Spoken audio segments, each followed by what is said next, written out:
Hello friends, welcome to new episode.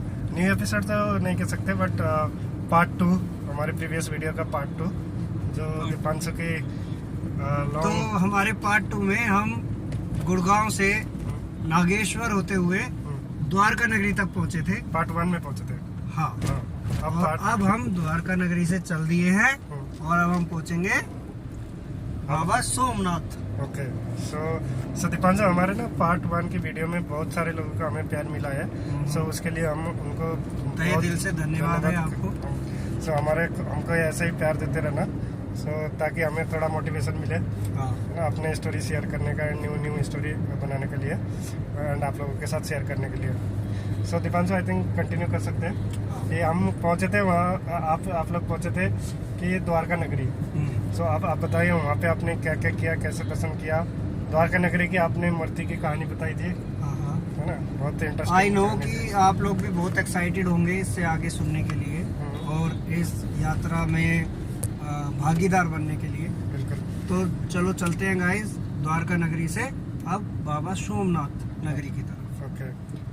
तो जब हम वहाँ से निकले और हम बाबा सोमनाथ पहुँचे तो वहाँ मंदिर बहुत ही सुंदर बना हुआ है। ओके। और अंदर वो पूरे भारत का सबसे विशाल और सबसे बड़ा मंदिर है जिसमें सबसे ज्यादा सोने का काम हो रखा है, गोल्ड का। ओके। और पूरा मंदिर, वहाँ पे जो बाबा का पूरा भवन बना हुआ है वो गोल्ड का है। Okay okay. और उस मंदिर को कई बार तोड़ा गया, कई बार बनाया गया, क्योंकि बीच में मुगल शासक जो आए थे उन्होंने उसको कई बार तोड़ने की कोशिश करी गई। और आप देखेंगे तो सोमनाथ मंदिर में हमारे जितने भी 12 ज्योतिर्लिंग हैं, 12 ज्योतिर्लिंग, उनमें सबसे बड़ा जो शिवलिंग है वो बाबा सोमनाथ जी में ही है। और मंदिर बहुत ऊंचाई पे है और बिल्कुल समुद्र के किनारे है। तो क्या वो पूरा मंदिर सोने का बना हुआ है? नहीं, उसके अंदर का भवन सोने का बना हुआ है। Okay okay. बाहर जो नक्काशी हो रखी है और मंदिर जो बना हुआ है वो पूरा पत्थर का है। अच्छा। और उस पे बहुत ही सुंदर कलाकृति बनी हुई है। तो आपका दीपांशु, फिर मुझे लग रहा है आप आजकल आप पूरे ऐसे मंदिर में जा पा रहे हो जहाँ पूरे सोने मिल रहे हैं। आप अभी पशुपतिनाथ के मंदिर में पहुँच के आए थे। वहाँ के पूरे जो उसकी सीलिंग, उसकी क्या बोलते हैं उसको, छत के ऊपर जो रहती है, क्या बोलते हैं उसको, जो अपर लेयर रहते हैं छत का अपर लेयर, उसको मीनार बोलते हैं, मतलब मंदिर की। हाँ, मंदिर की कवरिंग जो ऊपर से होती है, सो वो सारे सोने के। सो आप फिर यहाँ पे पूरा भवन सोने का है। हाँ जी। तो उसके बाद से हमने बाबा सोमनाथ जी के दर्शन किए। और हाँ, वहाँ पे चाय बड़ी अच्छी मिलती है। हाँ, आपने बताया था। सोमनाथ जी में भी चाय बहुत अच्छी मिलती है। ओके। उसके बाद फिर हम वहाँ से निकले और हम मंदिर के किनारे पे खड़े हुए थे और उधर समुद्र हमारे बिल्कुल किनारे पे था। और इतनी लंबी और ऊंची बड़ी लहरें थी वहाँ पे कि हम अपने फेस पे, अपनी बॉडी पे उन लहरों को महसूस कर पा रहे थे। इतनी तेज हवा का बहाव था कि अगर आप समुद्र के बिल्कुल किनारे पे चले जाते हो तो मुझे लगता है कि लहर आने पे आप उड़ जाओगे। अरे बाप रे, इतना तेज लहरें! इतनी तेज लहरें हैं। और उसके बाद फिर आप लोग समुद्र में गए। उसके बाद फिर हमने थोड़ा, वहाँ पे तो हम समुद्र पे नहीं जा सकते थे क्योंकि वहाँ पे समुद्र के पास जाना अलाउड नहीं था क्योंकि लहरें बहुत ज़्यादा तेज थी। तो फिर हम वहाँ से निकले तो रास्ते में जहाँ पे समुद्र थोड़ा शांत था वहाँ पे हमने मजे किए। और पहली बार मैंने समुद्र को देखा था। अच्छा, आप गए नहीं थे पहले? इससे पहले मैं कभी समुद्र नहीं गया था। तो फिर मैंने देखा और वहाँ बहुत मज़ा हमें आया। और हाँ गाइस, आपने छुहारा खाया होगा। छुहारा का मतलब क्या हुआ? छुहारा जो डेट्स होते हैं। अच्छा, ड्राई डेट्स। हाँ। तो वो उसका वहाँ पे कच्चा वर्जन मिलता है कच्छ में। उसका पेड़ वहीं पे होता है और उसी को सुखा के छुहारा बनाया जाता है।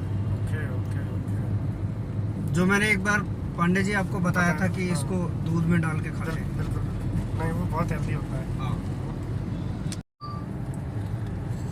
तो फिर उसके बाद से हमने दर्शन किए और वहीं पे आप बाबा सोमनाथ मंदिर में जाएंगे तो वहाँ पे ट्रस्ट ने बहुत अच्छे से सारी चीज़ें मैनेज की हुई है। वहाँ पे कैंटीन भी है जहाँ पे आपको 60-70 रुपए में भरपेट खाना मिलेगा। ओके। और काफ़ी अच्छा टेस्ट है वहाँ का। और हाँ, ये है गुजराती खाना तो आप लोग जानते ही हैं कि मीठा मीठा होता है। सब मीठा मीठा होता है। हाँ। मैं भी जब गुजरात में गया था, आई थिंक मैं गया था 2013 या 14 में, लेकिन मैं अहमदाबाद एंड गांधीनगर तक ही गया था। ओके। वहाँ पे भी जब मैंने भी देखा था, अच्छा प्लस वहाँ पे मैंने जो देखा था वहाँ पे खाने के किसी रेस्टोरेंट में जाओ तो वहाँ पे मेनू कहीं पे भी ना हिंदी में ना इंग्लिश में, वो गुजराती में, सिर्फ गुजराती में लिखा था। हमने इस आइटम को दिखा के कि ये आइटम दे दो, ये आइटम दे दो, बता के इस तरीके से खाए थे।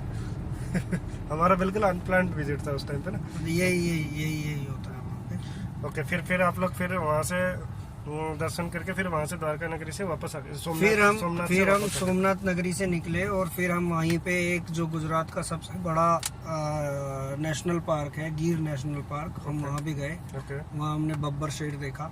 अच्छा। ओके। और हमने वहाँ पे जंगल सफारी भी करी। ओके। फिर हम वहाँ से निकले और हमने 24 आवर्स कंटिन्यू ड्राइव किया। कंटिन्यू ड्राइव किया हमने 24 hours, so that we can reach in Rajasthan. Okay. तो फिर जब हम राजस्थान में पहुंचे, वहाँ से फिर हम आबू गए, माउंट आबू। लेकिन हाँ, ये है कि गुजरात से सारे लोग वीकेंड मनाने इधर आ जाते हैं। हाँ, तो गुजरात से सारे लोग वीकेंड मनाने इधर आ जाते हैं। बहुत भीड़ रहती है। तो हमें वहाँ पे फिर कोई स्टे करने के लिए जगह नहीं मिल पाई। तो फिर हमने फिर से कंटिन्यूस ड्राइव किया और हमने अपना नेक्स्ट स्टॉप अपना गुड़गांव लिया। तो आप लोग 24 आवर्स ड्राइव करे पहले दिन। फिर उसके बाद कितने आवर्स की ड्राइव हुआ? उसके बाद हमने फिर कंटिन्यूसली 11 आवर्स की ड्राइव की। ओके। सो इतना लंबा रोड ट्रिप जो करते हैं लोग, सो उसमें आपको क्या लगता है कि क्या क्या चीज़ का ध्यान देना चाहिए, एंड आपको क्या सजेशन है? आप इतना लंबे ट्रिप करके आए हो, सो आप क्या सजेशन मेरा आप सभी लोगों को ये रहेगा कि आप अगर आप 4 लोग कार से जा रहे हैं तो चारों ही लोग ड्राइव करने आना चाहिए।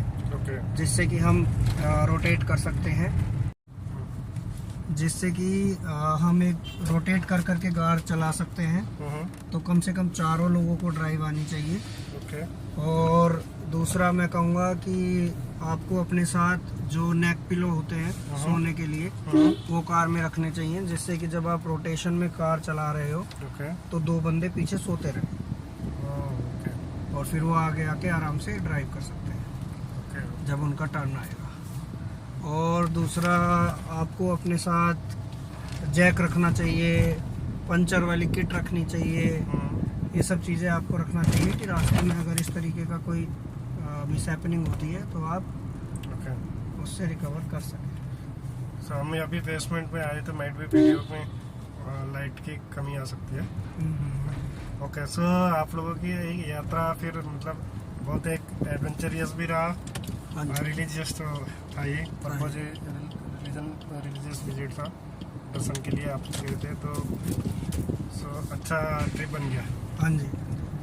तो हम नेक्स्ट टाइम जो भी ट्रिप बनेगा दीपांशु, हम ऑडियंस को भी, हमारे व्यूअर्स को भी साथ में ले चलेंगे। अभी तो हम एक तरीके से स्टोरी टेलिंग टाइप का हम बन गया कि आप जाके आए फिर उसके बाद आप कहानी बताएं, बट नेक्स्ट टाइम हम साथ में ले जाएंगे सबको। बिल्कुल, है ना।